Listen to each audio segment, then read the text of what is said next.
Muito bem, a gente começa então a nossa reunião de hoje, dedicado, né, aos temas que vocês apresentarem, né, o nosso tema livre.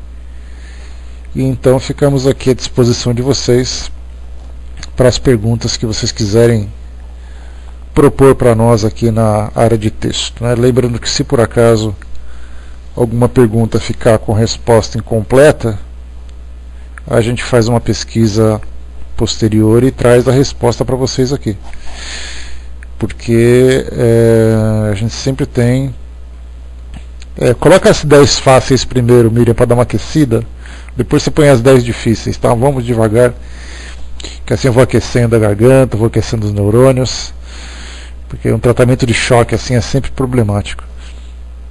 Mas vamos lá, pessoal, o que vocês propõem para a gente conversar hoje?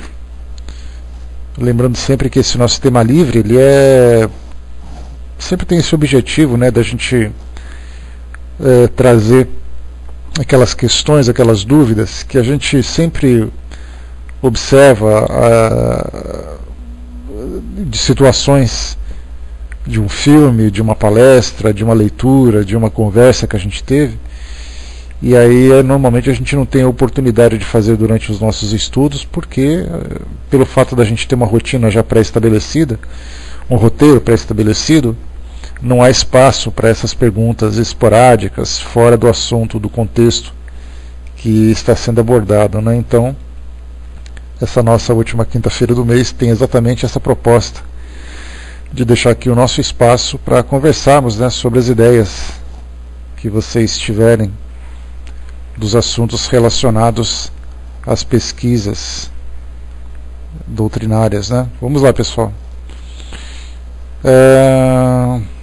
Qual, Ana?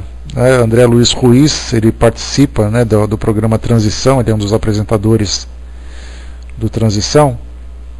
Qual foi o tema que ele colocou, Ana?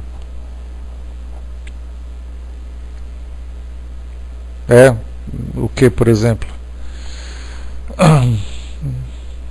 Intrigante, sobre coisas que ninguém fala. Previsões para 2012. É sempre problemático a gente fazer previsões, como já aconteceu há um tempo atrás. Os Illuminatis também, né? Os Illuminatis é uma tal de uma seita secreta que anda atormentando a vida de muita gente aí, né? Então, essa questão das previsões, né? Corpuscles, né? OVNIs, corpuscles, né? A gente conversou sobre esses corpos quando nós falamos sobre os espíritos glóbulos no livro dos médiuns. Acho que no mês passado a gente falou sobre isso. Aí eu trouxe para vocês algumas informações interessantes que o programa Discovery abordava. Eles têm ali o canal Discovery tem um programa chamado Assombrações, e de vez em quando eles trazem alguns temas relacionados a esses espíritos glóbulos, né? Ou circles, como é chamado aí nos Estados Unidos. Então, pode ser, são várias as situações, como a gente conversou, que podem ser efeitos de forças elétricas mesmo presentes na natureza. Pode ser confundido também com o próprio fogo-fato, né, que é o gás emitido, principalmente dos lixões, cemitérios, né, que emitem o gás metano. E podem ser também até mesmo o efeitos visuais provocados pelos espíritos para chamar atenção. Então, normalmente esses programas, como Discovery, como programas de caça-fantasmas, a preocupação que eles têm é sempre de mostrar o fenômeno sem se preocupar com a sua causa, né? Eles gostam de chamar atenção exatamente pelo fenômeno em si. Então, Kardec já falava sobre isso naquela época. Inclusive, Kardec trouxe para nós aqui uma série de teorias sobre problemas oculares que as pessoas podem ter, sobre problemas na córnea e tudo mais. E aí depois a gente passou para problemas nos equipamentos que fazem a filmagem, né? Hoje, com as máquinas digitais, é muito comum a gente ter esse efeito glóbulo, que aí então só fazendo uma pesquisa, mas também podemos considerar como sendo um efeito provocado pelos espíritos, né? Então, mas não tem nada definido ainda, né? E com relação aos Illuminatis, tem inclusive um pastor evangélico de uma igreja muito pequena, não muito conhecida, que ele traz uma série de gravações, uma série de vídeos abordando essa questão dos Illuminatis, né? Então fica assim uma coisa meio que paranoica. Ele fez um programa aqui em São Paulo, andando por alguns pontos turísticos, como por exemplo, né, na região dos tribunais daqui de São Paulo, do Ibirapuera, do Parque da Independência, que são pontos importantes aqui em São Paulo, que tiveram, de certa forma, a participação, por exemplo, da maçonaria, que sempre foi uma instituição muito direcionada para essa questão da liberdade do pensamento, da liberdade dos povos e tudo mais. E aí então ele mistura a maçonaria com os Illuminatis, encontra símbolos cabalísticos, símbolos demoníacos em tudo quanto é situação. Aquela mulher da justiça, por exemplo, né, que tem ali os olhos vendados, ele questiona se aquilo é um símbolo pagão e coisa e tal. Então é uma coisa meio paranoica, né, que acaba assolando a mente de muita gente, né? Então a doutrina espírita abordar um tema como esse, a gente precisa ter muito cuidado para não cair também nessa mesma paranoia. De repente você vê um símbolo qualquer que um artista pensou naquela imagem e criou, uma pessoa que tem essa tendência vai olhar, vai fazer comparações, vai começar a criar ideias, vai ficar inventando histórias e tudo mais, né? Então são temas assim bastante delicados, né, com relação a previsões, com os espíritos glóbulos, com os Illuminatis e tudo mais, né? Então, até mesmo no caso da maçonaria, por exemplo, é considerada uma seita demoníaca por esse segmento, né? Sendo que simplesmente ali um grupo de pessoas que tem ali a sua proposta, né, de trabalho. Os reptilianos também tem essa, né? Os reptilianos principalmente foi uma ideia que foi trazida também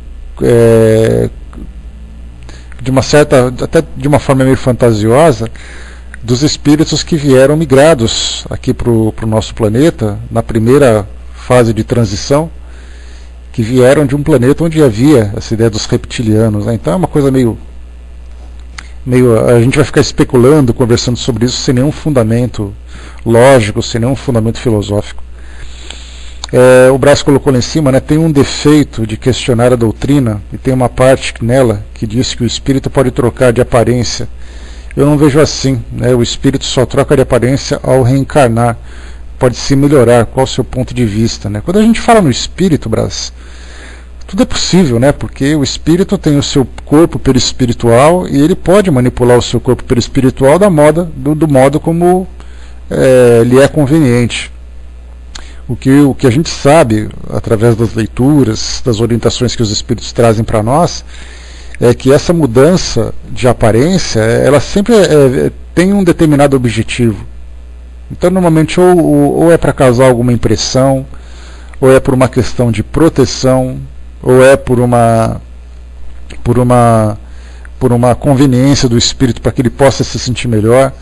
Então, nós estamos sempre condicionados a manter essa aparência que nós temos hoje, exatamente porque é a nossa aparência natural, vamos dizer assim, porque você convive com ela quando encarnado, e depois que você desencarna, você leva essa mesma imagem projetada na sua mente, de tanto você se ver daquela forma, né, ou para ser identificado, né? Então você se vê dessa forma e você projeta no seu perispírito o seu pensamento, moldando essa mesma imagem. No mundo espiritual, quando os espíritos fazem essa mudança, a gente lembra que se por acaso eu trago alguma característica física que me incomoda muito, no caso principalmente de deficiências, no caso de questão de estética mesmo, né? E aí então o indivíduo, quando ele desencarna, até mesmo para não causar essa má impressão, porque às vezes você tem uma aparência aqui na sua vida física, depois de você ter sofrido um acidente ou algum tipo de moléstia. A gente lembra sempre que muitas pessoas que nascem com algumas deformidades e tudo mais, chegam no mundo espiritual e recobram aquela aparência anterior.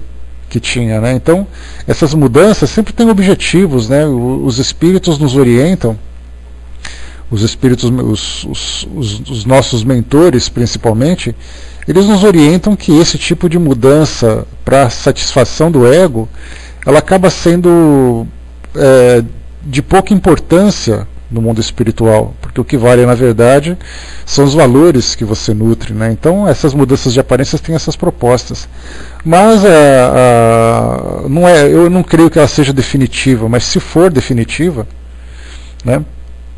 Se for definitiva, ela tem um objetivo muito específico para isso, e certamente isso não causa grandes prejuízos, né? O que a gente pode lembrar também é que tem espíritos que mudam sua aparência para provocar um choque nas pessoas, para poder causar uma má impressão, principalmente nos obsessores e tudo mais, mas dentro deles ainda existe a sua essência natural, que é aquilo que ele realmente é.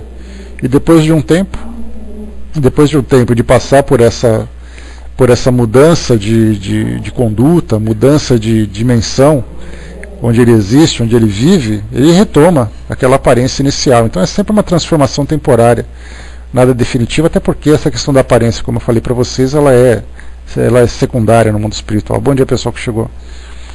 O Armando colocou ali, os espíritos têm forma determinada, limitada, constante? Aos vossos olhos, não. Aos nossos, sim. Eles são, se o quiserdes, uma flama, um clarão, uma centelha etérea. No caso, ele está falando, né, Armando, do espírito como princípio inteligente. Nesse caso aí não tinha entrado ainda no perispírito, né, que é o corpo fluídico que ele tem e que é influenciável pela força do pensamento, né? Nessa questão que Kardec tentava definir era exatamente, né, o que é o espírito propriamente dito, né? Então, quer dizer, o que nós somos e de que forma que nós podemos nos entender. Aí sim, né? Todo esse trecho se refere ao espírito puro, né, desprovido de perispírito. Necessário atentar para essas variações a fim de não confundirmos as explicações, né? Então, pois tem que diferenciar muito isso, porque de um modo geral, quando a gente fala em espírito, a gente já fala do pacote, que é o princípio inteligente, é o corpo fluídico, tudo aquilo que envolve essa estrutura da qual nós somos construídos, né? Nós existimos, né, digamos assim. Então, agora quando a gente começa a destrinchar um pouco mais, a gente começa a separar os blocos, digamos assim. Bom, esse aqui é o espírito, que é o princípio inteligente, esse aqui é o corpo perispiritual. E a gente lembra que o André Luiz, por exemplo, traz uma nova ideia, falando que nós temos ali vários corpos, né? Corpo mental, corpo emocional, e assim acaba confundindo cada vez mais. Mas o importante é que quando a gente vai na essência mais pura e analisa o espírito, aí realmente fica muito problemático para nós, porque até mesmo para definir o próprio corpo perispiritual já é muito difícil. Falar somente do espírito, eu acredito que somente os espíritos de dimensões muito mais elevadas tenham contato com essa pureza, até porque essa aparência material que nós temos hoje, essa aparência do nosso corpo físico que nós temos no mundo espiritual, diz respeito à nossa condição inferior. A partir do momento em que os espíritos vão evoluindo na escala moral e alcançando aqueles mundos muito mais elevados, bem diferentes desses nossos mundos mais materializados, eles não necessitam, por exemplo, ter essa forma que nós temos hoje, de ter, por exemplo, os braços, as pernas, como os espíritos se manifestam nas visões, nas materializações, né? Então eles mostram lá que tem cabeça, tem olhos, tem as mãos, tem os pés. No caso dos espíritos puros, digamos assim, nas dimensões onde somente as consciências trabalham, para que um espírito vai precisar de um rosto, para que ele vai precisar das mãos, dos pés e das roupas? Então, na verdade, o perispírito dele vai mudando de característica exatamente pela falta de utilidade dessas questões. Imagina Jesus, por exemplo, na sua dimensão natural, de qual seria exatamente o formato que ele teria. A gente não imagina que ele continua tendo aquela barba, aquele cabelo. Ele adquiriu essa aparência exatamente para poder interagir com o mundo material onde nós nos encontramos. Mas retornando para essas esferas superiores, ele começa a ficar então eles perdem essas características que nós conhecemos hoje. Será que a gente consegue imaginar como seria? Se seriam apenas focos de luzes, se seriam apenas flamas que ficam pairando? Como é que seriam? Qual seria o formato que eles teriam? Já que eles perdem já que esse formato que nós temos hoje perde a utilidade para eles. Então, quanto mais você entra no campo da consciência, menos necessidade você tem da questão material, né, da aparência material. O Zé colocou para nós, né, concordo com o Joana de Ange, né, o homem é e pode ser considerado como sendo a sua mente. Né. O problema é a gente definir o que é a mente exatamente. Continua sendo para nós um grande enigma. Deixa eu ver aqui, a Ana colocou, gostaria de saber também sobre as crianças cristal e índigo. Né? A gente chegou a conversar sobre isso no mês passado, né? Mas a gente volta a falar um pouquinho sobre essa questão. A gente lembra que o que eu tinha colocado para vocês é que uma grande preocupação que nós, encarnados, temos é colocar rótulos, porque os rótulos facilitam a identificação de tudo aquilo que diz respeito ao nosso dia a dia, à nossa rotina. Então a gente precisa de títulos, de rótulos. Kardec trouxe para nós uma revelação de que nós estamos vivendo uma fase de transição planetária bastante significativa, e lá no final do livro A Gênese ele trouxe para nós que espíritos mais evoluídos estariam encarnados entre nós para que para que fosse promovida a transformação do nosso mundo de uma forma mais consistente e mais rápida. Então, se hoje nós estamos aqui nessa condição mediana de evolução, há necessidade de espíritos mais evoluídos impulsionarem essa nossa transformação. Não adianta a gente ficar, digamos, nessa mesmice que nós vivemos hoje, com os nossos valores, com os nossos interesses, com as nossas deficiências, com as nossas virtudes muito pequenas ainda. Então há necessidade dessa transformação. Então a previsão desses espíritos encarnarem entre nós já tinha sido determinada naquela época. Então eles estariam entre nós. E aí então ficava se perguntando, né, quem seriam esses espíritos que reencarnariam entre nós?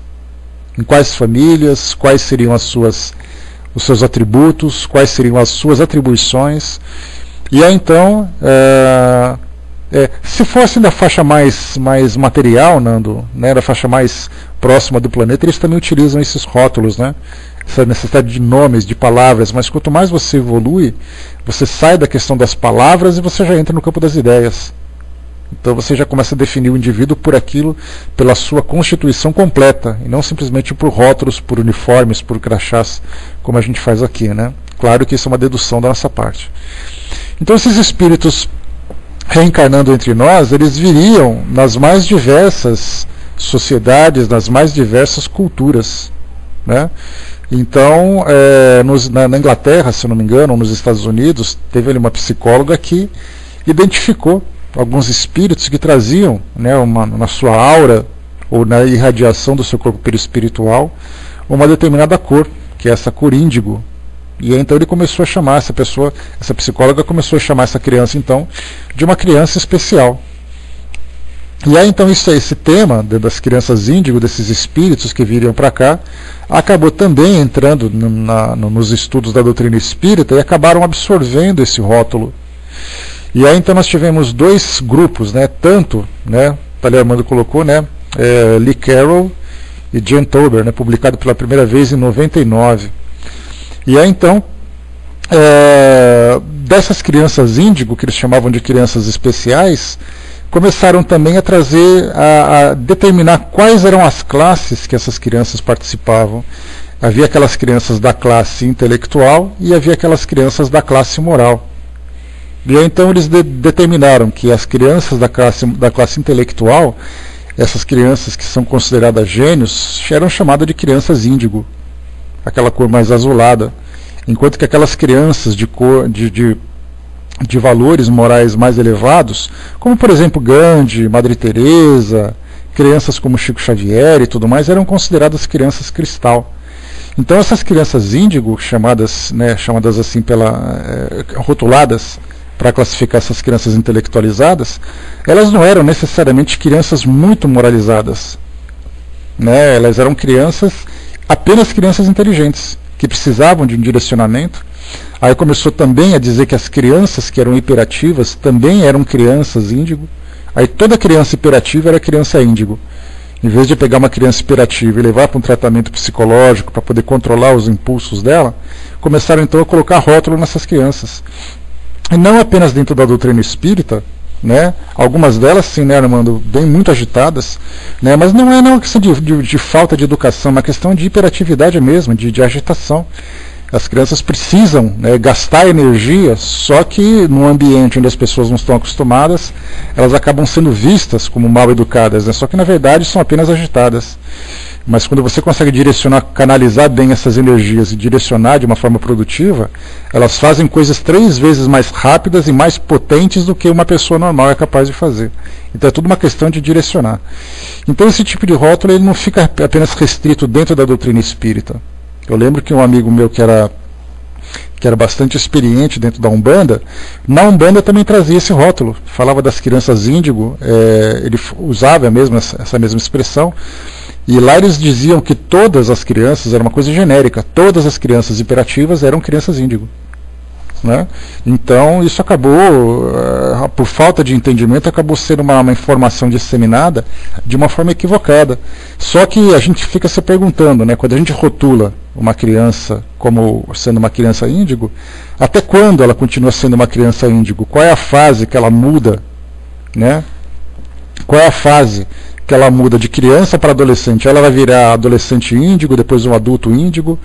Porque se a gente pegar uma criança que nasceu, por exemplo, em 1980, essa criança de 1980, hoje ela tem 32 anos de idade.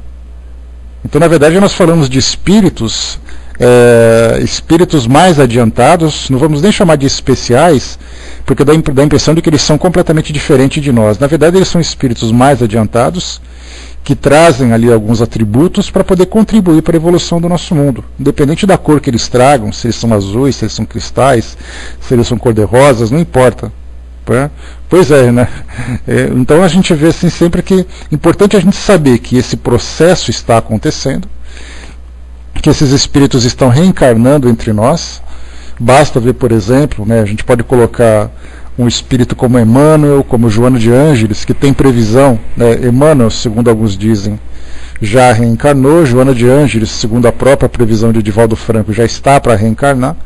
Então a gente pega essas crianças nascendo, né, em famílias comuns, participando de escolas comuns, e a forma como elas se destacam pelos valores que elas trazem.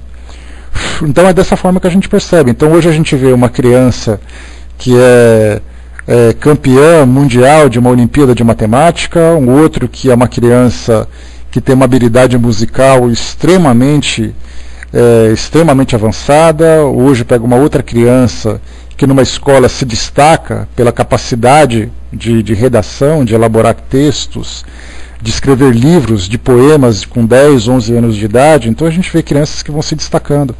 Nos Estados Unidos, por exemplo, nós tivemos na Inglaterra, se não me engano, um jovem de 15 anos de idade que participou de uma feira de ciências, e ele ganhou o prêmio mundial de feira de ciências porque aos 15 anos de idade ele descobriu, ele apresentou um trabalho que descobria 3 tipos de cânceres aos 15 anos de idade, ganhando uma feira de ciências na escola. Né? Então a gente vê assim que são essas crianças que vão se destacando, mas a gente não pode colocar em cima delas toda essa carga de responsabilidade que nós acreditamos que elas tenham, porque do contrário a gente faz essas crianças serem, muitas vezes sofrendo bullying, elas acabam sendo rejeitadas pelo círculo onde ela se encontra, pela forma como ela é tratada, ela recebe uma pressão muito grande que muitas vezes ela não consegue atender às expectativas, né? Então elas devem ter oportunidades, mas serem tratadas como espíritos e não como gênios, como normalmente se faz. Então, infelizmente, essas que são mais intelectualizadas acabam sofrendo muito mais do que aquelas que são moralizadas, porque as moralizadas acabam sendo vistas como crianças quietinhas, crianças comportadas, bem educadas e tudo mais. Já aquelas que são consideradas gênios, aquelas que são mais intelectualizadas, elas então são cobradas na escola, são cobradas no trabalho, na profissão, então essas são as que mais sofrem. Então é importante que a gente sempre tenha esse cuidado de analisar, independente do rótulo que normalmente as pessoas gostam de colocar, é importantíssimo que a gente observe essas crianças como espíritos que estão reencarnando e que têm uma tarefa para contribuir com a mudança do nosso mundo hoje, né? Deixa eu ver aqui. Braço colocou: eu vi um pedagogo argentino que fez fotos Killian de crianças de QI alto e viu diferença da coloração, né? Qualquer pessoa traz diferença de coloração, né, Braço? Se você tem pessoas que têm, por exemplo, são mais intelectualizadas, elas irradiam, né, um pensamento de uma forma diferente. Pessoas que trazem distúrbios emocionais irradiam frequências de uma cor diferente. Pessoas que trazem valores diferentes, que são mais moralizadas, trazem frequências diferentes. Então, essa questão das cores que foram percebidas pelas fotos Killian, né, para captar essas irradiações, eu cheguei a estudar pouquinha coisa, né, mas na época eu lembro que fazendo um tratamento de cromoterapia relacionado com as fotos Killian. Então você colocava o seu dedão no aparelho, ele fazia assim, uma foto e tinha ali a medição das cores que irradiavam. Então começavam a fazer assim, uma análise, um diagnóstico de qual é exatamente o tratamento que você precisaria para reequilibrar essas irradiações, né? Então cada indivíduo que traz uma determinada concentração, se você pegar uma pessoa que é dependente químico de drogas, dessas drogas que são muito potentes, ele vai trazer uma irradiação. Pessoas que são, por exemplo, desequilibradas na sexualidade vão trazer uma coloração. Então, né, cada pessoa tem uma coisa diferente, e essas crianças que têm um EQI mais elevado, elas não são privilegiadas pela cor que elas têm, né? Deixa eu ver aqui. Armagedon, bom dia. Na minha opinião, dos religiosos mais fundamentalistas do mundo são os espíritas, né?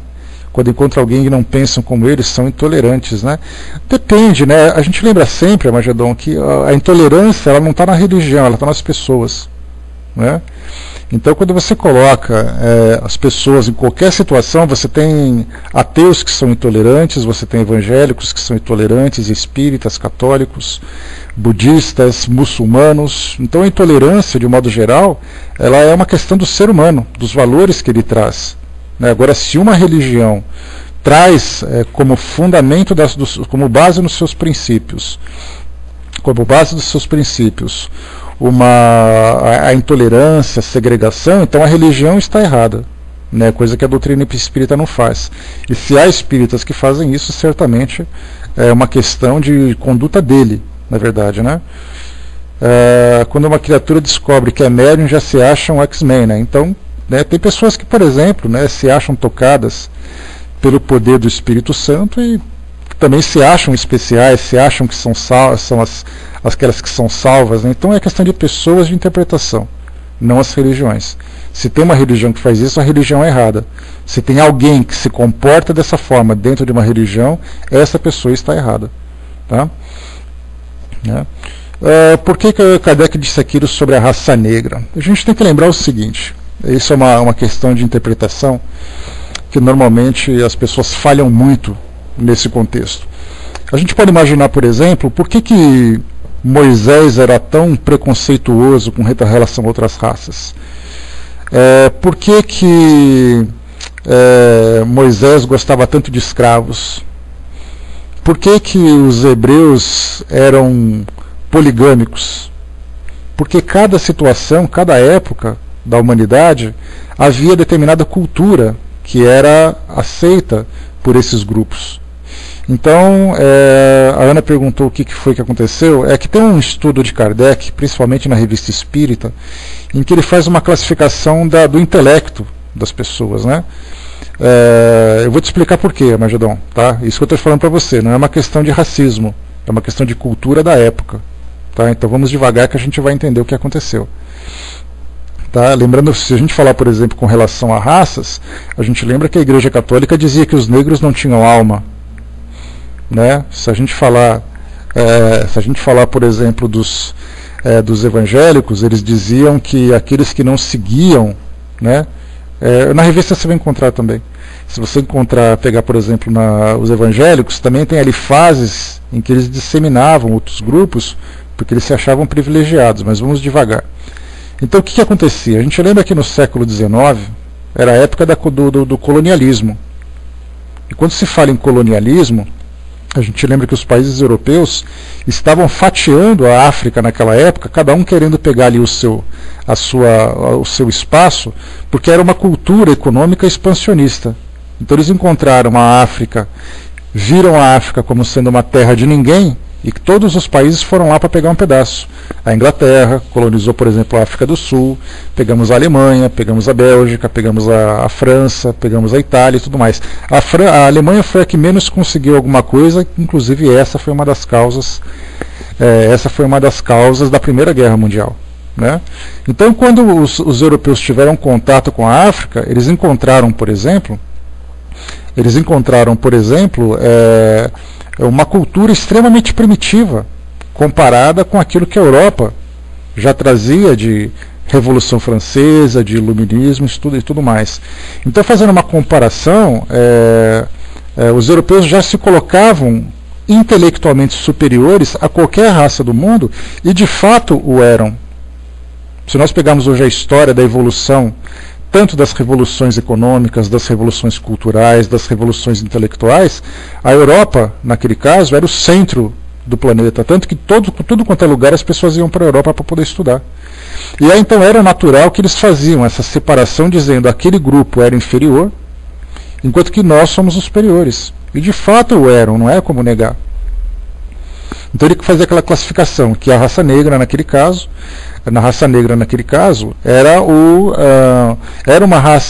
eram sociedades inferiores aos europeus. Pela forma, né, nós encontrávamos ali tribos de canibais, nós encontrávamos ali pessoas que moravam em tribos, que caçavam ainda para poder se alimentar, enquanto que a Europa tinha toda aquela estrutura já bem desenvolvida e muito bem, né, com universidades formadas, né, com a instituição religiosa muito bem fundamentada naquela época e tudo mais. Né? Então, essa era uma questão. O segundo grupo que ele colocava eram os orientais, os chineses principalmente. Né? Até porque os chineses naquela época, eles procuravam sempre ocupar alguns espaços, né, profissionais, alguns espaços para poder sobreviver na Europa também, aqui nas Américas também era assim. Então eles, pelo modo como eles viviam e pelos hábitos que eles apresentavam para os europeus, eles também eram considerados os grupos mais inferiorizados. Né? E finalmente a gente lembra sempre que aqui no Brasil também havia uma lei que era colocada, né, uma lei trazida pelo nosso império, que era proibido dos fazendeiros trazerem chineses para cá, exatamente porque tinham esse preconceito contra os orientais. Né? Então por isso que a gente lembra sempre que é tudo uma questão de cultura. De lá para cá as coisas foram mudando, o pensamento foi se modificando também, e se hoje nós tivermos ali grupos que fazem esse tipo de preconceito, aí então já é uma questão de falta de bases, né, de valores. Já não é mais uma questão de opinião, é uma questão de valores. Né? Então tudo dentro do seu tempo. Como eu falei para vocês, nós pegamos na época, no Antigo Testamento, nós temos ali leis que defendem, por exemplo, a escravidão. E por que hoje não se fala a mesma coisa? Porque era uma questão cultural. Então cada coisa no seu tempo, nós temos que voltar no tempo e entrar na mente daquelas pessoas para saber exatamente qual era a realidade, qual era o contexto que elas viviam, para poder depois dar uma opinião. Agora, trazer uma opinião de 150 anos para o presente e dizer que naquela época era assim e que hoje é assim, aí é muito diferente. Né? O Décio colocou lá em cima para nós, né, só um pouquinho mais acima, a Eugênia colocou, né, mas não teria sido por inspiração espiritual, ou essa obra foi escrita pelo próprio Kardec, influenciada pelo meio de sua vida? Deixa eu ver aqui, um pouquinho mais. De qual obra você fala exatamente, Eugênia? Que eu não vi aqui, que eu não segui o raciocínio que você colocou.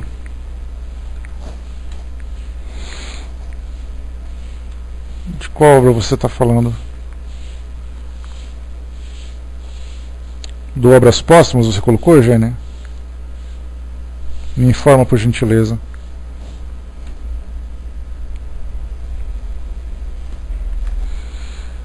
Vamos lá.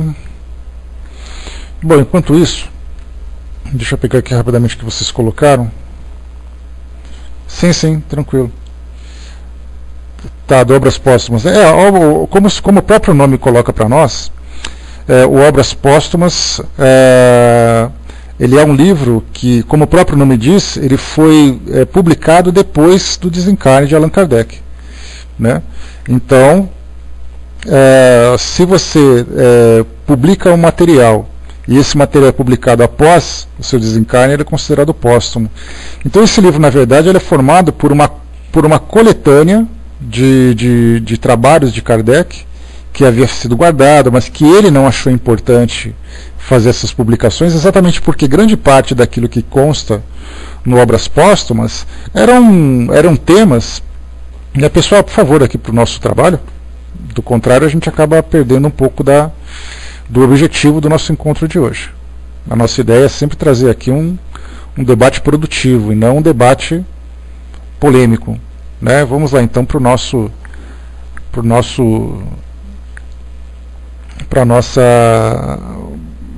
bate-papo de hoje aqui, né?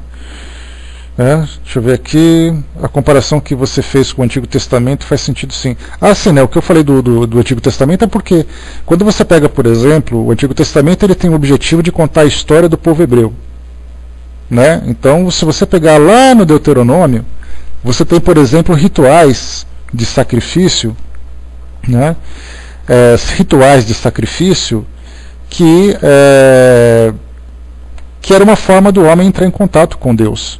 Então ele te dava, por exemplo, assim, quais os animais, como você deveria sacrificar um animal, de que forma que você deve construir o seu altar, quais eram as suas medidas e tudo mais.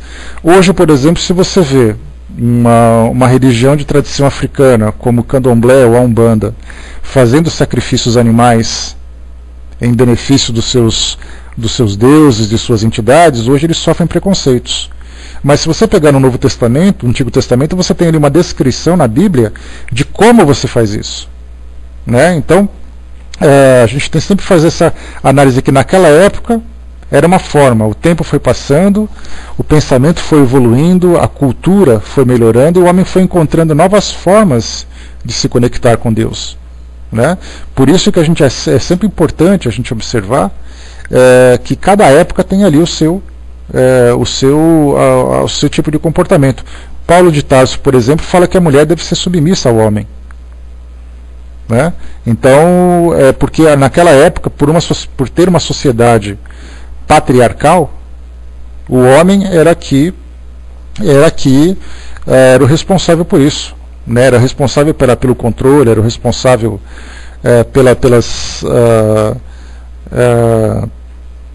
pelo controle, pelo direcionamento das ideias. Então ele sempre traz essa mesma questão, né? Pessoal, só uma pausa. Eu percebi que vocês se deixaram levar por esse tipo de polêmica, né? A gente percebe que o nosso trabalho ficou bastante desarmonizado porque esse rapaz entrou com esse objetivo e vocês se deixaram levar. Então, na verdade, conversas paralelas, chamando a atenção, dando corda para esse tipo de polêmica, a gente tem que ter um pouco de serenidade, porque a proposta é exatamente essa. Se ele for expulso em 3 salas, o problema não são as salas, o problema é ele. Tá? Então, se a gente está conversando sobre um tema, a gente tem que focar num tema e deixar a pessoa falar. A hora que chegar no momento em que começou realmente a trazer problema, a Vaninha vai tomar as providências. Não entrem vocês na pilhas, porque eu tenho certeza que agora, nesse momento, vocês todos estão aborrecidos com ele.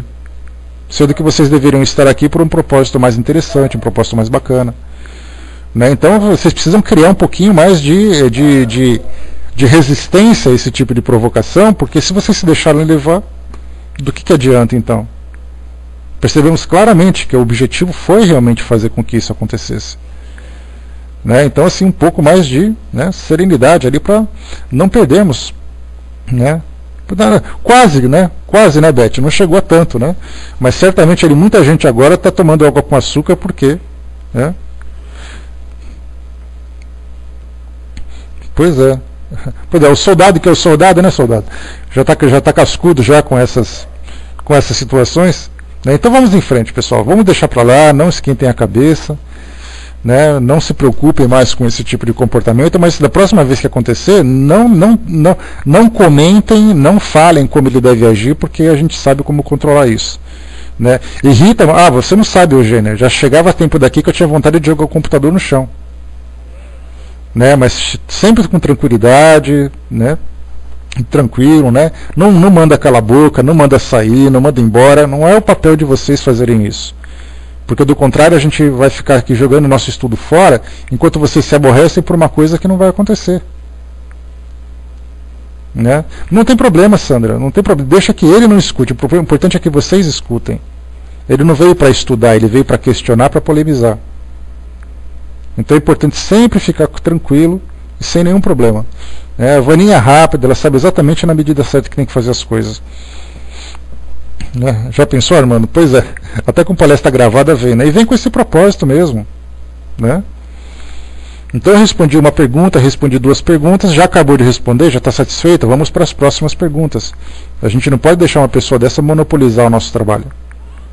Então, respirem fundo, serenidade, tranquilidade e vamos em frente. Não se preocupem com isso. Vamos lá em frente então? Lembra que a gente sempre veio aqui para a nossa sala para sair bem daqui, não para sair mal. Tá certo? Vamos lá então. Qual é a próxima pergunta que vocês querem colocar? Qual foi a pergunta que você que tinha colocado lá em cima, Décio? Coloca para mim de novo aqui, meu querido. Que você colocou aqui uma pergunta. Bom dia, pessoal que chegou. Falar sobre...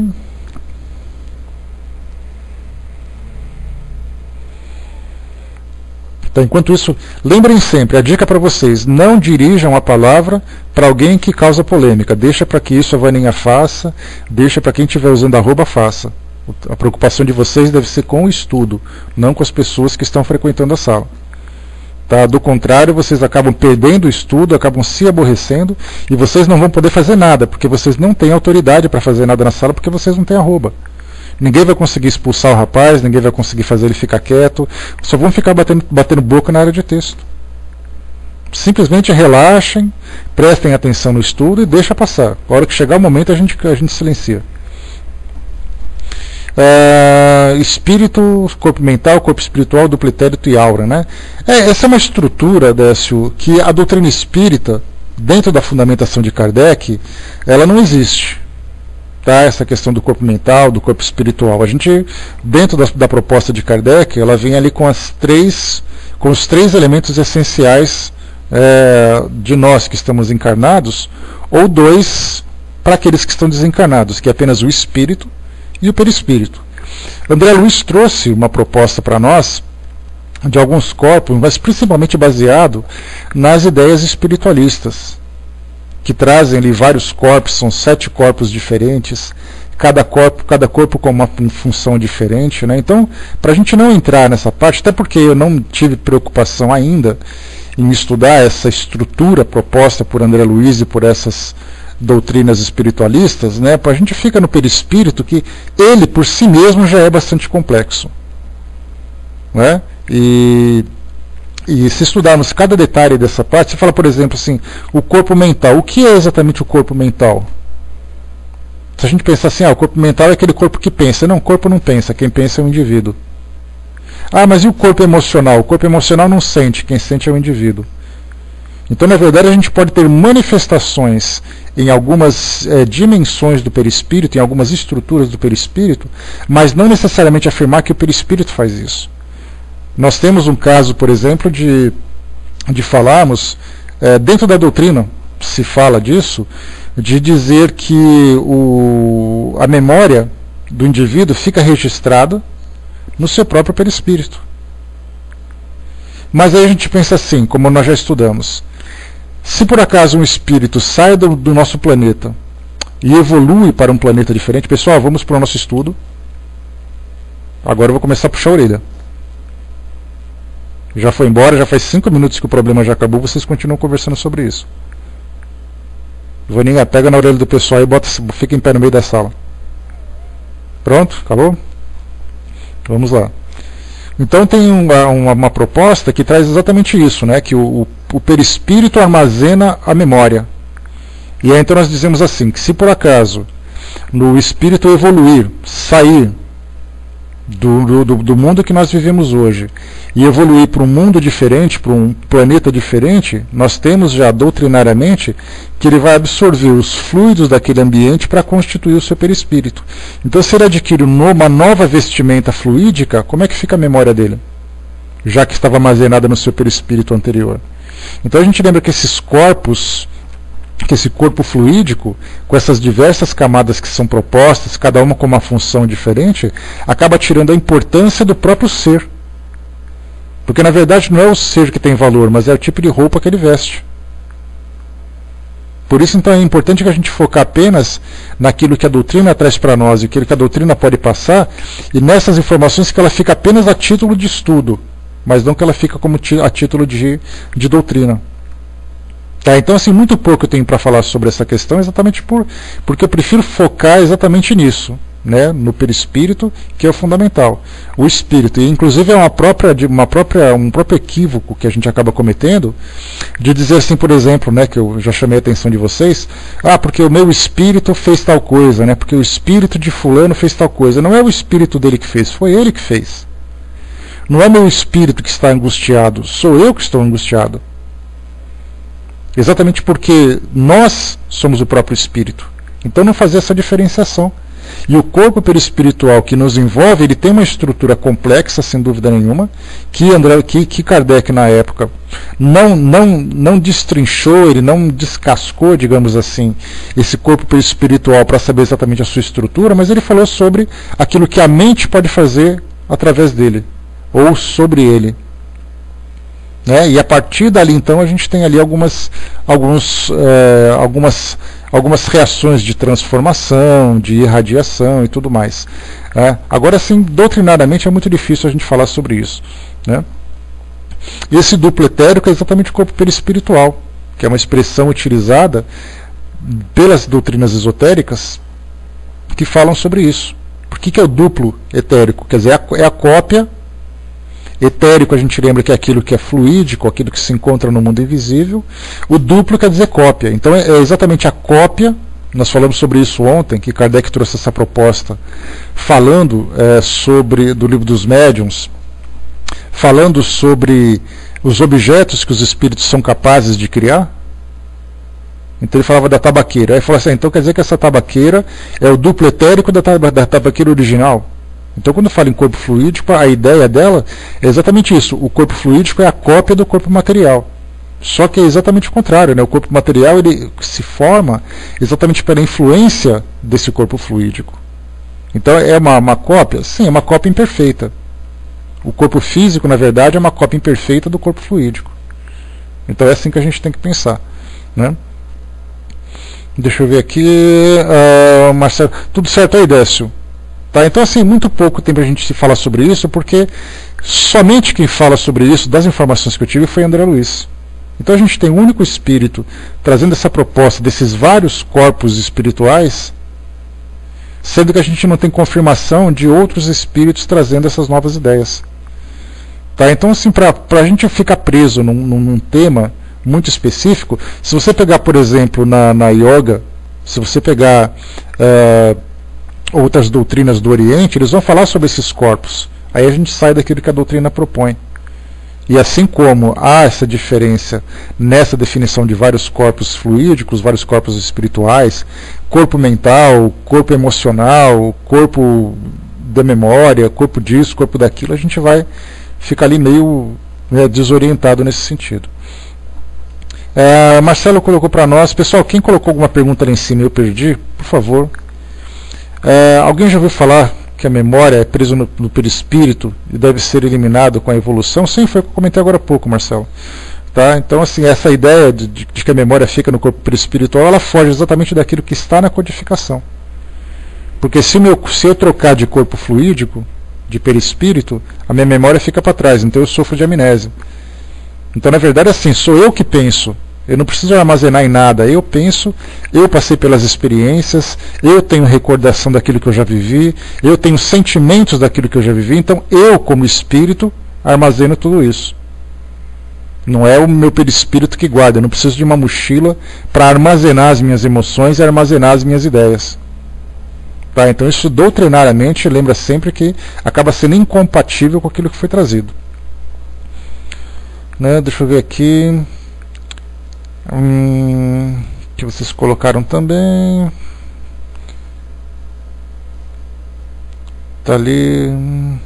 Tá, o Armando colocou, né? O problema, né? É que o espírito que traz a sua opinião e tem e sem uma análise seria como fazia Kardec, né? Que levava tudo a pé da letra, né? No caso, é aquela história, né? A proposta de André Luiz foi interessante. Ela acaba ilustrando muita coisa, ilustra. Só que a gente tem que ter cuidado para não aceitar aquilo como sendo uma verdade absoluta. Até porque André Luiz ele foi evoluindo de fase em fase. Em cada uma das suas publicações, ele chegou no início, trouxe como alguém que acabou de chegar, depois ele foi vivendo novas experiências, foi tendo novos conhecimentos e foi avançando. Então, se a gente analisar as obras de André Luiz na sequência, não analisando apenas as experiências que ele vivenciou, mas o amadurecimento dele com o passar do tempo, a gente vai ver que formas de pensar que ele tinha no início foram se transformando quando chegou num determinado ponto mais avançado, porque ele foi mudando de ideia.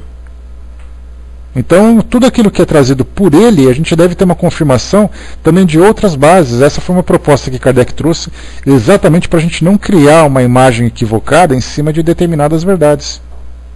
Então ele deu a opinião dele a respeito daquilo. Claro que tudo aquilo que ele colocou, ele teve ali a orientação de outros espíritos, ele não escreveu aleatoriamente. Não é, por exemplo, nos tempos de hoje, quando eu posso criar um site, uma página na internet e escrever o que eu quero. E com as pessoas, e fazendo com que as pessoas fiquem estarrecidas com aquilo que eu publiquei. O trabalho que ele fez foi um trabalho muito bem direcionado. Os espíritos que estavam ali coordenando essas publicações o orientaram para fazer a coisa daquela forma. O trabalho mediúnico com André Luiz, com Chico Xavier também foi muito bem direcionado, principalmente com a observação de Emmanuel e outros espíritos que estavam próximos. Então não foi um oba-oba a publicação. Foi um livro que foi muito bem controlado, um trabalho bem controlado, bem direcionado. Só que essas informações devem ser analisadas cuidadosamente dentro dessa metodologia que nós aprendemos com o próprio codificador. Então, são informações válidas? Sim, são válidas. Mas elas são definitivas? Não, não são definitivas. Elas devem ser analisadas detalhadamente e com muito cuidado, principalmente. Tá? O que mais que nós temos aqui? Que vocês colocaram. Deixa eu ver o que vocês colocaram aqui. Tá, o que mais, pessoal, que vocês querem falar? Tá? Aliás, essa questão do perispírito, só para a gente lembrar, ela é para nós um grande enigma. Nós temos aqui pessoas que estudam exclusivamente o perispírito para falar, por exemplo, sobre a função dele na formação do nosso corpo físico, que é o caso, por exemplo, de Hernani Guimarães Andrade, né, que é um conhecedor da doutrina também, que fala, né, bom dia, Rei, beijão, meu amigo, que fala sobre esse modelo organizador biológico, ou seja, modelo organizador biológico. Então ele propõe que o perispírito, que é o responsável pela formação do nosso corpo físico. Essa é uma proposta que ele trouxe, que é interessante, que tem lógica, que merece a nossa análise e tudo mais. Outros trazem ali pensando quais são as potencialidades do perispírito, qual é a função do perispírito, além daquela de apenas vincular o corpo físico, o espírito ao corpo físico. Então, do que ele é constituído, até onde, né, quais são as suas plasticidades e tudo mais. Será que é possível fazer com que esse perispírito se transforme num espírito naqueles corpúsculos, né, que são descritos nos livros de André Luiz? Será que esse perispírito pode realmente se tornar tão sutil que ele acaba sendo imperceptível? Tem muita coisa a ser estudada ainda. Esse é um cuidado que a gente tem que ter. A Ana que colocou, né, eu posso fazer mais umas de ET, claro, né? Pode colocar, né? Tô perto de Roosevelt, né? Tá meio traumatizada, né? Pois é, pode colocar sim, Ana. Tá? Nos livros de Kardec falava algo sobre essas visitas e eles tiveram alguma experiência. Será que o povo pegou mesmo o ET de Varginha? Não, eu sempre coloco, Ana, que as piores perguntas são aquelas que ninguém faz, tá? Aquela que a gente guarda. Tá? Então, quando se fala sobre alienígenas, de um modo geral, embora você tenha colocado essa pergunta meio com uma pulga atrás da orelha, com um pouco de receio, nós temos grupos de espíritas que estudam isso com bastante seriedade. Embora não seja um tema doutrinário, já que a proposta da doutrina é dizer que não existe mundo inabitado, que existem outros mundos por aí, que podem inclusive ter vidas biológicas, é natural que a gente se preocupe também com a presença com a presença desses seres de outros mundos. Inclusive agora, recentemente, saiu aquele livro, o filme... qual é o nome desse filme que saiu agora, pessoal? Área Q. Tá? Área Q. Esse Q, né, é a letra inicial de algumas cidades no sertão do Ceará, né, Quixeramobim, Quixadá e tudo mais. E a proposta desse filme era trazer exatamente a presença de entidades alienígenas de outros planetas, né, extraterrestres, para promover a mudança, a transformação do nosso mundo aqui, da Terra.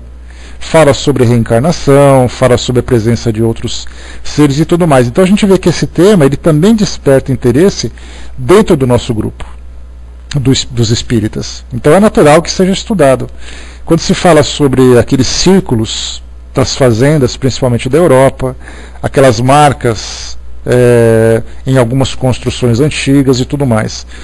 Então, assim, doutrinariamente, o que Kardec coloca para nós é a ideia de que há mundos habitados, se não biologicamente, pelos espíritos.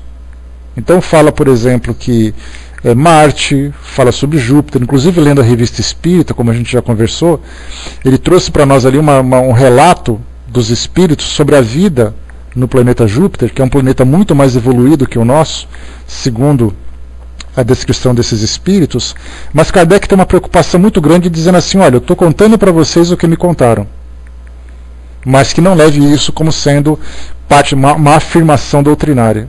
Outros espíritos falam sobre vida no planeta Marte, falam vidas em outros mundos e tal, mas falam não de vidas biológicas, como é o caso da nossa, porque a gente lembra que para que haja vida como a nossa, com essa estrutura celular, com essa estrutura orgânica, a gente tem que ter um planeta que tenha as mesmas composições vegetais, animais, que esteja na mesma distância do Sol, que tenha a mesma quantidade de gases, o mesmo tipo de gás, porque do contrário um corpo não sobrevive. Em Marte, por exemplo, nós não sobreviveríamos, exatamente pelas mudanças bruscas de temperatura e pela própria constituição geológica do planeta. Se você vai, por exemplo, para Mercúrio, que é o primeiro planeta, a temperatura é tão alta que nós não sobreviveríamos. Então falar que corpos como os nossos não seria possível no nosso sistema. Mas e os espíritos? Os espíritos não dependem do organismo, é diferente. Então, na verdade, o que nós temos aqui com relação a essas visitas que falam, naturalmente tudo isso no campo da especulação, até mesmo Chico Xavier já foi envolvido nisso, eu comentei com vocês há um tempo atrás, um relato trazido pelo Geraldinho, me esqueci o nome completo dele, mas ele era assim uma pessoa que viveu durante muitos anos ao lado do Chico Xavier, acompanhando o trabalho, acompanhando as publicações, absorvendo um pouquinho do conhecimento que o Chico tinha e tudo mais. Então ele trouxe um relato recentemente que foi publicado no Facebook. Isso, Geraldinho. Tá, eu esqueci o nome dele, é Geraldo... Coloca Geraldinho Chico Xavier que vocês vão encontrar. Né? Ele é uma pessoa que... Geraldo Lemes, né? Tá, obrigado, Marcelo. Lemes Neto, isso aí.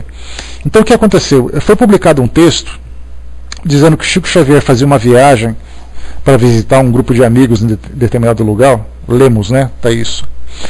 Em determinado local. Então ele mais alguns amigos no carro, e de repente ele viu uma luz vindo do alto, se aproximando, como se fosse ali um objeto voador não identificado. E aí então parou em cima do campo ali, e ele parou o carro para poder ali saber o que era exatamente o que estava acontecendo. E aí então Emmanuel apareceu para ele e disse assim, olha, vai embora, porque você não pode ficar por aqui. Aí eles pegaram e foram embora rapidinho. Aí nisso eles viram que uma vaca foi abduzida. É o relato que ele está contando para vocês, que eu estou contando para vocês. Uma vaca foi abduzida e eles foram embora. E aí então Emmanuel chegou para ele e perguntou para Emmanuel, né, mas por que a gente não podia ficar? Porque eles não tinham boas intenções. porque há também espíritos no mundo espiritual que também são perversos. Há também esses visitantes que também são perversos, que têm alta tecnologia, mas não têm moralidade. Mais ou menos a ideia que a gente fala, você pode ser inteligente, mas não necessariamente moralizado. Basta a gente ver, por exemplo, a Segunda Guerra Mundial, onde a gente tinha ali os nazistas que estavam ali presentes, muito inteligentes, grandes estrategistas, grandes mentes que manipulavam outras mentes e tudo mais, mas com um objetivo inferior. Então, esses relatos que a gente tem são relatos particulares, como é o caso de Chico Xavier, como é o caso de outros participantes, né, outros seguidores da doutrina espírita, mas que é a mesma coisa, você não tem como provar. E a ideia é assim, olha, eu vi, você viu, quem mais viu? Um monte de gente viu. Mas você tem algum relato? Não tenho nenhum relato. Então acaba ficando do campo do estudo ainda. A gente não tem como tratar desse tema de um modo mais objetivo que isso. Então se houve ou se não houve, Roswell, por exemplo, é um caso que até hoje vira especulação. Para quem gosta de Arquivo X, então, é um prato cheio, né? Porque ali será que existe, será que não existe, qual é o mistério, qual que não é o mistério e tudo mais. Várias e várias publicações foram feitas de livros, de filmes, com pequenos trechos de gravação amadora, como foi o caso aqui no Brasil, no México, isso acontece com muita frequência, na Rússia, nos Estados Unidos, na Inglaterra também tem ali relatos de objetos voadores não identificados, mas ninguém consegue saber o que é. É simplesmente assim. A doutrina fala que existe vida em outros mundos, ponto. Agora, como são essas vidas? A gente não sabe. A gente simplesmente fica ainda no campo do estudo teórico. E da ideia, né, de que é possível que haja vida, mas a gente não sabe como determinar. Aliás, quando isso acontecer, vai ter uma grande revolução aqui no nosso mundo, porque tudo vai se transformar. O seminário que te falei chama-se Transformações da Terra, contando o que ninguém te conta. O palestrante André Luiz Ruiz tem dois, né? Quem quiser, depois dá uma olhadinha, né? Eu não gosto muito dessas palestras que são muito bombásticas, que são muito polêmicas, porque elas sempre acabam trazendo muito mais descrédito do que crédito. O que significam esses descréditos? Você começa a falar de coisas que são muito mais fantasiosas, especulativas do que verdadeiras, e a doutrina se baseia numa doutrina muito séria. Se de repente eu falar assim, olha gente, a nossa sala é uma sala espírita, a gente vai falar hoje sobre tal tema, e eu começo a falar os mais absurdos, como por exemplo agora falar de alienígenas, para quem entra na sala agora e não conhece a doutrina espírita, vai falar, esses caras estão loucos. A gente não está louco, a gente não estuda isso, a gente só está falando aleatoriamente de uma forma solta, mas isso não é corpo doutrinário. Se você liga a televisão e pega um programa espírita de pessoas falando sobre esses temas, você fala assim, olha, se isso é a doutrina espírita, eu prefiro nem chegar perto. Então a gente tem que falar daquilo que é fato, aquilo que é doutrina, aquilo que é verdade. Quando a gente começa a entrar para um campo da especulação para dar a nossa opinião particular, então que a gente abre uma sala com o meu nome e eu estou dando a minha opinião. Agora, num trabalho em que a gente fala de doutrina, temos que falar de doutrina. E doutrina não lida com fantasia. Tá? Esse que é o ponto principal. Né? Pois é, Armando, né? A gente até se empolga um pouco mais, que pelo fato da gente ter assim algumas informações que vão chegando para nós, as informações vão chegando e a gente fala assim, poxa vida, tem vida em outro planeta.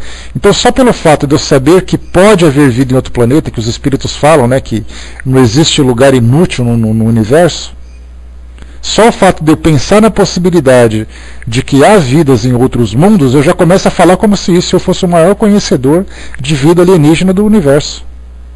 E não é assim. A gente tem que saber até onde a gente pode ir. Por mais empolgante que possa ser, por mais reveladora que possa ser uma informação, a gente tem que saber até onde eu posso ir com essa informação. Quando a gente entra nesse lado de querer falar coisa que não é da nossa alçada, a gente descaracteriza a doutrina espírita e começa a falar de fantasia. Né? Deixa eu ver aqui o que você está colocando, Sandra. Sandra, quando a gente fala o que é doutrina, Allan Kardec, quando ele elaborou os livros da codificação, trazendo aquelas informações que os espíritos passaram para ele, então ele foi fazendo pesquisas. A gente lembra que o método de Kardec foi o seguinte: quando tinha uma pergunta, quando ele começou a trabalhar com isso, ele recebeu algumas anotações de alguns grupos que trabalhavam com essas comunicações com os espíritos. Então ele já tinha algumas perguntas prontas. Aí ele começou a ler as perguntas sobre filosofia, sobre ciência, perguntavam sobre o mundo espiritual e coisa e tal. Ele foi guardando esses cadernos com essas anotações, e depois ele pegou essas perguntas, além de outras que ele foi elaborando, e começou a apresentar para outros médiuns as mesmas perguntas.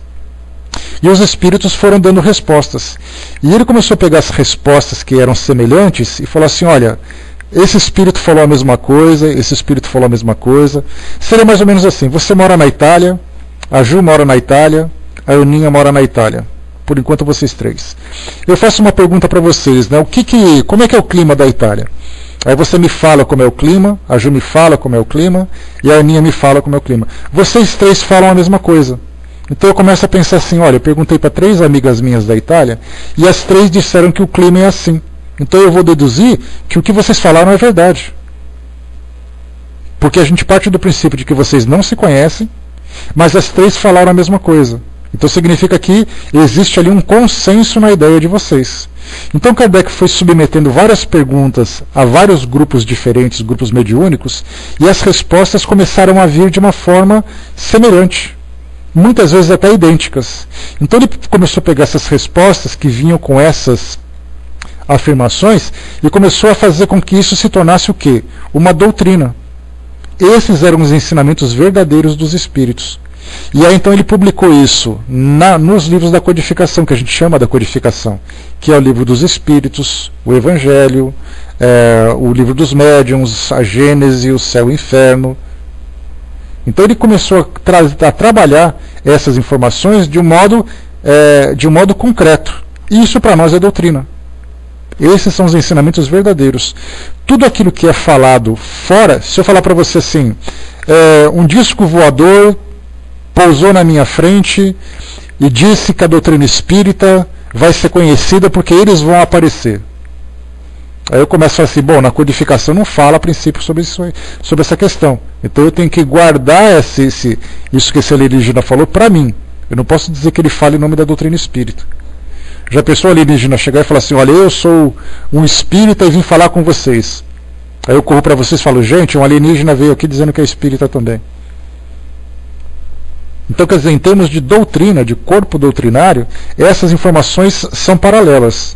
Elas não servem para a gente utilizar isso como temas de estudo. Elas podem ser pesquisadas, mas eu não posso dizer que isso também é doutrina. Tá? Então isso é exatamente que é a base que a gente utiliza para poder pesquisar, para poder estudar esses temas. Se eu falar para você assim: olha, os espíritos podem conversar conosco através dos médiuns. Isso foi pesquisado. Isso foi pesquisado, foi testado, foi analisado. Então isso é doutrinário, isso é uma verdade. Isso realmente pode acontecer. Agora tem coisas que vão surgindo que exatamente é comprovado através dessas pesquisas. Né? Então, por isso que a gente tem sempre que analisar, estudar sempre essas bases doutrinárias, porque a partir dessa base doutrinária a gente pode conversar sobre outros temas que não são doutrina. Mas eu sei separar uma coisa da outra, para não virar aquela salada, né, de colocar tudo no liquidificador e bater ao mesmo tempo. Deixa eu ver aqui. Tá, ali em cima o Armando colocou. Tudo bem, Sandra? Certinho até aí? Então, quando a gente fala de doutrina, a gente fala daquilo que partiu de Allan Kardec, é a base que a gente tem. Claro que a doutrina não ficou congelada com Allan Kardec. Muitos novos aprendizados vieram depois, mas a gente tem que analisar todos esses aprendizados para saber aquilo que é verdade ou aquilo que é fantasia. Para a gente poder ir juntando dessas informações que vão chegando para nós. Tá? Isso, cada religião tem a sua própria doutrina. A doutrina católica, por exemplo, ela fala do pecado original, ela fala da vinda de Jesus através da gravidez de Maria pelo Espírito Santo. Ela fala, por exemplo, da ressurreição de Jesus. Isso é doutrina católica. Se eu falar para você sobre a doutrina muçulmana, ela vai dizer que Maomé disse tal coisa, que Alá é isso, que você deve jejuar no Ramadã, que você deve fazer orações 5 vezes por dia virado para Meca. E isso é doutrina muçulmana. Então cada religião tem a sua doutrina. E até mesmo os partidos políticos têm a sua própria doutrina. Se eu pegar, por exemplo, o Partido dos Trabalhadores aqui no Brasil, ele tem a sua doutrina política, o outro tem a sua doutrina para cá. Cada local tem a sua doutrina. Então doutrina não está relacionado com religião. Doutrina é uma base de princípios onde se sustentam determinadas ideias. Isso é uma doutrina. Certo? Deixa eu ver aqui o que vocês colocaram ali em cima. Deixa eu ver. Tá, né? O Falcon colocou ali em cima, né? Não disse que não devemos falar sobre qualquer assunto.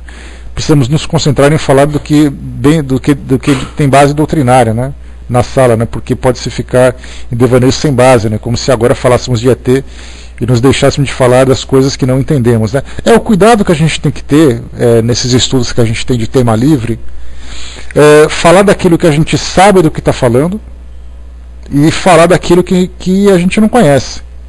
O problema da gente falar daquilo que não é doutrinário a menos que eu seja um especialista nesse assunto, eu posso até falar sobre esse tema, mas eu vou trazer uma ideia equivocada para aqueles que de fato conhecem e uma ideia que não condiz com o estudo que a gente se propõe.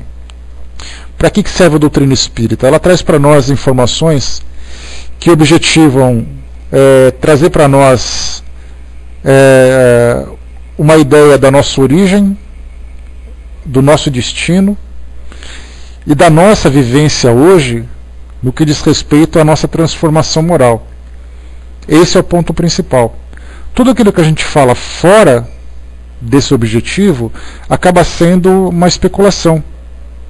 E isso não tem nada de produtivo para nós, a não ser uma questão de curiosidade. Vai com Deus, Marcelo, bom dia. Então, tratar de curiosidade num estudo doutrinário, a gente acaba perdendo tempo, a gente acaba desviando o assunto, a gente acaba confundindo muito mais do que explicando, porque ninguém tem informações sobre isso. Então tem temas que são colocados na doutrina, vamos falar sobre eles. A princípio, daquilo que foi falado hoje, por exemplo, tudo está dentro desse campo que a gente conversou. Mesmo que a gente possa dizer, olha, esse tema não diz respeito à doutrina, isso já é produtivo. Porque do contrário a gente vai começar a incorporar coisas que... É como você entrar no centro espírita, por exemplo, num centro espírita de fato, e de cara você dá de cara com um triângulo dourado no meio da sala com uma vela acesa. Aí você fala, mas espera aí, o que isso tem a ver de doutrina? Não, porque a pirâmide traz um triângulo é uma pirâmide, desculpe. Porque a pirâmide traz uma energia e a vela simboliza a luz do conhecimento. A gente já está começando a entrar no campo da mistificação. Então, quando a gente sabe aquilo que é doutrina, a gente consegue diferenciar as coisas não por uma questão de preconceito, mas por uma questão de conceito. Porque preconceito significa eu não quero saber porque eu não gosto. Conceito significa eu não me interesso por esse assunto porque ele fala sobre isso, isso e isso, e daquilo que eu estudo eu sei que isso não é assim, eu sei que isso é diferente, eu sei que as coisas são assim. Então a gente acaba, na verdade, separando aquilo que de fato é importante para nós, porque a doutrina espírita é uma ciência que ela não despreza o conhecimento. A doutrina espírita, ela se aproveita de tudo aquilo que o conhecimento traz como razão. Como é que eu vou dizer para vocês assim, mas o avião voa? Porque a lei da aerodinâmica, a lei da pressão atmosférica, favorece a elevação desse avião. Mas isso não é doutrina espírita. Como não? Isso é ciência pura. Conhecendo as leis da natureza, a gente pode conhecer leis que vão além. Agora, quando eu começo a entrar no preconceito, não, eu não gosto dele porque ele é evangélico. Calma lá. E daí que ele é evangélico? Qual é o problema? Você tem que falar com o ser humano, não está preocupado com o que ele acredita. E isso é preconceito. Eu não gosto dele porque ele é homossexual, não gosto dele porque ele é negro. Isso tudo é preconceito, quer dizer, você preconcebe uma ideia sem sequer conhecer a pessoa, sem sequer conhecer as suas ideias. Então a doutrina nos dá essa razão, nos permitindo avançar em qualquer campo do conhecimento, e a gente pode selecionar aquilo que é produtivo para nós ou não. E por que a doutrina não se preocupa com o funcionamento do avião? Porque isso aí diz respeito à ciência física. A gente está entrando no campo do espírito. Mas aquela ciência também é importante para nós. Porque sem conhecer a ciência física, a gente não pode conhecer a ciência espiritual. Embora a ciência seja a mesma, é apenas o campo de atuação dela que muda. Então, exatamente esse é o objetivo da doutrina espírita. Então, o conhecimento que ela nos propõe faz uma grande diferença. Muitas pessoas tentam, para a gente poder encerrar aqui o nosso bate-papo, as pessoas dizem assim, olha, eu me casei na igreja, mas eu sou espírita. Tem algum problema? Não, não tem nenhum problema. Você pode fazer o que você quiser da sua vida. Mas com o passar do tempo, você vai se perguntar, por que eu tenho que ficar na frente de um homem vestido daquele jeito, com aqueles símbolos que ele utiliza na mesa, para sacramentar a minha união? Eu não posso simplesmente dizer para minha esposa, olha, eu te amo, eu quero me casar com você, eu quero viver com você. E dentro da legalidade das leis civis, instituir a minha relação com ela? Por que eu tenho que comer aquele pedacinho de hóstia para simbolizar o corpo do Cristo? Então, na verdade, a gente começa a separar um pouquinho que são aqueles simbolismos, que são necessidades que nós tivemos durante muito tempo, para separar aquilo que é real. Então, quer dizer, não existe o certo, não existe o errado. Existe aquilo que para mim faz bem e para aquilo que não faz mais. Para você poder ir para o reino dos céus, você tem que se confessar com um sacerdote. Você tem que contar os seus pecados para ele. Se você acha que isso é importante, vai. Se você acha que já não é mais importante, não vá. Então, na verdade, é assim, você vai amadurecendo e selecionando aquilo que é importante para você. Mas é uma seleção baseada na sua inteligência, na sua razão. Você vai perguntar, por que eu tenho que fazer isso? Para que aquilo serve? No que de fato ele vai me dizer? Quer dizer que se ele me disser, se você está perdoado, você vai para o céu, eu vou mesmo ser perdoado, eu vou mesmo para o céu? Ou serão as minhas atitudes que vão dizer o que vai acontecer ou não? Então tudo isso, não estou criando nenhum tipo de, nenhuma ideia negativa contra as práticas católicas. Só estou dizendo para vocês que eu dei esse exemplo, eu poderia dar muitos outros. Todos os dias, quando eu me deito, eu junto as mãozinhas, faço o sinal da cruz e começo a rezar. Eu preciso fazer o sinal da cruz e juntar as mãozinhas para fazer isso? Se eu achar que isso é importante para mim, eu vou fazer. E ninguém vai me dizer que eu tenho que fazer o contrário. Agora, se eu achar que não tem mais utilidade para mim, eu não vou fazer. Então, conhecereis a verdade vos libertará. É essa verdade que a gente estuda através da razão. A razão significa eu tenho que pensar, eu tenho que raciocinar, começar a analisar os prós e os contras, para que serve, para que não serve, e aí então a coisa funciona, que é uma beleza. Esse é o ponto fundamental que nós temos que pensar. E cada um tem uma necessidade, né, Miriam? De acordo com o seu tempo. Se eu acho que é importante para mim fazer o sinal da cruz no meio do centro espírita, quem vai me amarrar para me impedir de fazer isso? Ninguém. Cada um faz aquilo que acha melhor. Mas com o tempo a gente vai selecionando aquilo que era e o que não era. Muito bem, pessoal. Só para a gente fechar, o Rei colocou para nós aqui, né, se o Espiritismo também é uma ciência, o conhecimento que ele encerra em si está sempre em aberto para novas ideias e num caminho de eterna evolução, com base lógica e na razão, como qualquer outra ciência, né? Vejo dessa forma e é exatamente a parte certa. É assim que tem que ser e pronto. Beleza? Bom, meus amigos, para a gente fechar por aqui, fundamental ficou a experiência de hoje, daquele tumulto inicial do nosso trabalho, que essa experiência seja para nós um grande aprendizado, de sabermos controlar, de sabermos conter os nossos impulsos, conter o nosso ímpeto, o nosso orgulho ferido, não tem necessidade disso. Tá? Da próxima vez, pé no chão, serenos, tranquilos, porque vocês podem perceber que o nosso estudo de hoje foi muito diferente do que todos aqueles que a gente estudou até agora. Exatamente porque todo mundo se desarmonizou com aquela polêmica no começo. Então não nos deixemos levar por isso de novo. Fiquem tranquilos, vocês estão em boas mãos. A Vani é muito rápida, ela sabe lidar com as coisas. Não se preocupem. Né? Então, fechando por aqui, eu vou passar para o nosso amigo Hermes, que vai... para quem chegou agora e não pegou o começo, teve um rapaz que chegou aqui na sala e deu uma polemizada, e aí o pessoal ficou meio alvoroçado na área de texto, né, querendo pegar o rapaz pelo pescoço e botar ele no canto da sala lá, mas ficou tudo tranquilo, né? Mas vamos lá, né? O soldado já tem carteirinha de expulsões, já, né, soldado? Quando abre a carteirinha ele tem páginas e páginas, vai ter que trocar a carteira porque já encheu as páginas, né? Pois é, né? Mas é tranquilo, pessoal, é tranquilo. A gente não pode se deixar levar por esses impulsos, beleza? Bom, passando para o nosso amigo Hermes, que vai fazer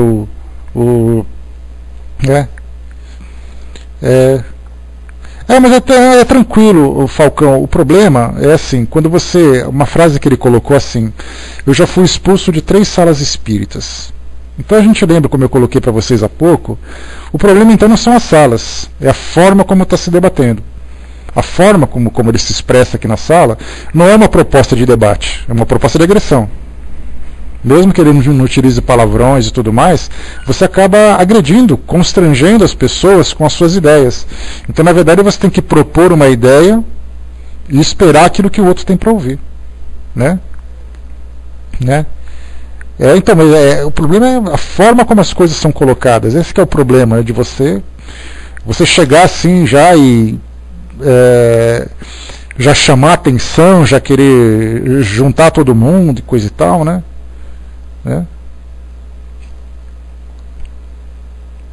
Bom, então, né, se está acostumado lá, vamos que vamos, né? Aí o pessoal acaba depois lá, cada um se pegando no corredor depois, né? Mas vamos em frente, sem nenhum problema, a gente só não pode, né, saber controlar um pouquinho mais. Mas é uma postura, né? Quando você entra na casa dos outros, você não pode chegar colocando o pé na mesa, né? Tá, nem tranquilo. Né? Aquela questão assim, você não pode chegar na casa dos outros, colocar o pé na mesa, abrindo a